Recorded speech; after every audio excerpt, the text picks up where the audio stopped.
மலையில் நடந்த அந்த நரியுடைய நினைப்பை தான் என்ன சொன்னார் ஒரு பிரபாகனுடைய அண்ணன் மகன், இது 10 நிமிஷம் நடந்தது, இது எல்லாரும் எடுக்கிற ஃபோட்டோஸ் தான், அந்த ஃபோட்டோ கூட கிடையாது, இந்த புகைப்படத்தை கூட வந்து நாங்கள் கொடுத்தா தான், அப்போ இவராக வந்து கொடுக்காதனால் கிடைக்காதனால் இவர் ஒரு மாப்பிங் பண்ணி அதை வச்சுருந்துருக்கலாம், இதுக்கு ஒரு பெரிய முக்கியத்துவமே கிடையாதுன்னு உடைச்சிட்டார் போட்டு. அதை விட முக்கியமாக அவர் சொன்னது வந்து எங்களுடைய சித்தி, அதாவது பிரபாகரன் அவருடைய மனைவிலாம் இப்படி யாரையும் சந்திக்க மாட்டாங்க. இவர் என்னென்ன கதை சொன்னார், கம்பி கட்டுற கதை, அவரோட சேர்ந்து நான் அண்ணியோடு சேர்ந்து எனக்கு உணவு சாப்பிட்டேன், அது இப்படி எனக்கு கொடுத்தாங்க, ஆமக்கறி இப்படி இத்தனை கிலோ ஆமக்கறி சமைச்சாங்க, இப்படி பல கதைகளை சொன்னார்ல, எல்லாம் பொய் என்று தமிழக மக்களுக்கு தெரிஞ்சாலும் கூட இன்றைக்கி வந்து பிரபாகரன் குடும்பத்தை சார்ந்த ஒருத்தரே பொய்ன்னு சொன்னதுக்கப்புறம் இன்றைக்கி என்ன சொல்கிறாரு, அம்பலப்பட்டு நிற்கிறார். அவர் யாருன்னு கேட்குறாரு இவர், பிரபாகரன் அண்ணன் மகன் யாருன்னு.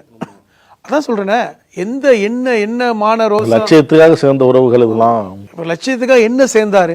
அவர் ஒரு வார்த்தை சொல்கிறாரு பார்த்தீங்களா, இது வந்து ஒரு டாக்குமெண்ட்ரிக்காக வந்தாங்க, அதை யார் கூட்டிகிட்டு வந்தாங்க, சந்தோஷங்கிற ஒரு ஒளிப்பதிவாளர் கூட்டிகிட்டு வந்தார்.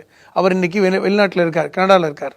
அவர் வாயை திறந்தால் இன்னும் அம்பலப்பட்டு போய் விடுவார் அப்படின்னு சொல்கிறாங்க. இதோடு நிறுத்திக்கட்டுங்கிற மாதிரி தான் அவர் பேசினார். அப்போ எவ்வளோ நாள் இந்த கதையை ஓட்டியிருக்காரு சீமான். அது இன்றைக்கி அம்பலப்பட்டு போனதுனால பத்திரிகையாளர் கேட்ட உடனே ஆமாம் சந்திக்கலாம், இப்போ என்ன ஃபோட்டோ எடுத்தது இல்லைன்னு வச்சுக்கோ, இது ஒரு எதுவுமே இல்லாதவர்கள் சொல்கின்ற பதில்.